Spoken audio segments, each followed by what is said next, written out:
Yeah, the director of the National Counterintelligence and Security Center just said that there are foreign adversaries who are looking to undermine U.S. elections, but that it is unlikely and difficult that they will be able to interfere or manipulate the results. Specifically, they pointed to China, Russia, and Iran. They said that China does not appear to want President Trump to win because he seems unpredictable. Russia, however, seems to be targeting Vice President Joe Biden, and Iran is indeed trying to just undermine confidence in the democratic process overall. So this is something that is also coming up in the stimulus negotiations. Democrats looking for money to safeguard elections, Republicans saying that's not related to the virus at all.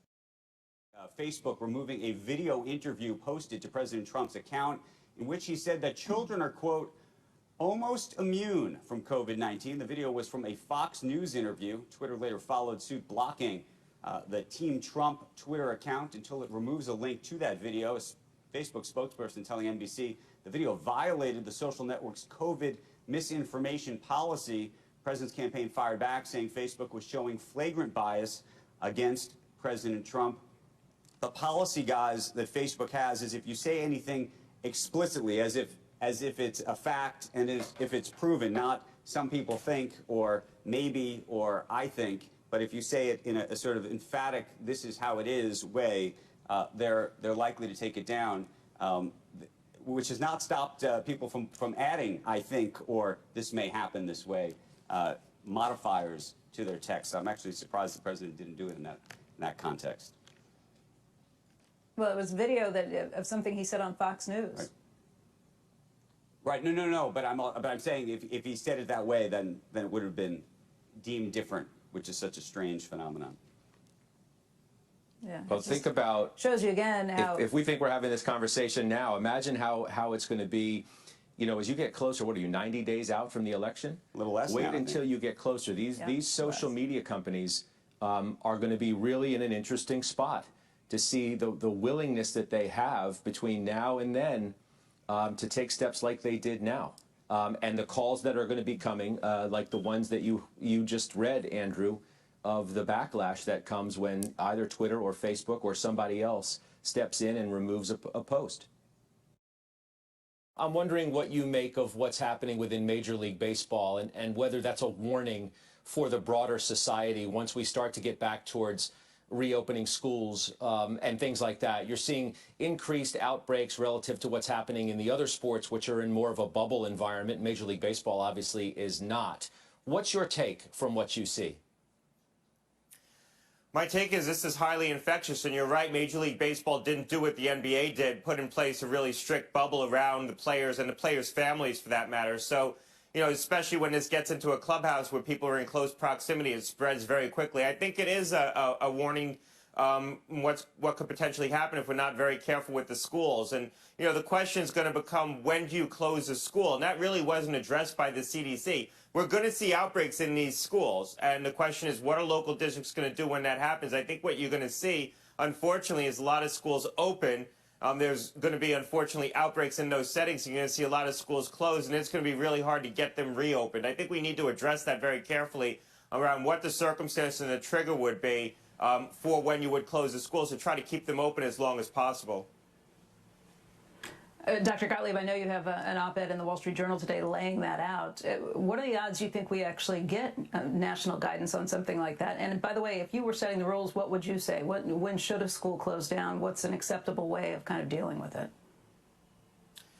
Well, I don't know that we're going to get any guidance that's better than what we've already gotten. I think that there needs to be some specificity around what the circumstances are that would cause a school to close. So how many cases would it take? What would you do if you had cases? You shouldn't have to close the school in perpetuity just because you have even a small outbreak. There might be circumstances where you can close the school just for a brief period of time, do a cleaning, do testing of the school population, and reopen the school. That hasn't been delineated. Certainly the CDC hasn't laid that out, and there really haven't been guidelines put out by any independent groups. So a lot of these local districts are on their own trying to figure this out. But I think that you could come up with a circumstance where if you had testing available, you could just test the population, make sure the outbreak isn't that dense, and then reopen the school. The challenges for the schools are, if you have a lot of spread in the local community, it's going to be hard to open against that backdrop. Schools aren't going to have access to testing. I think you need to make sure that you give the schools access to testing so that if there is a case in a school or a handful of cases, you can test your way out of it. Right now, a lot of districts won't have that kind of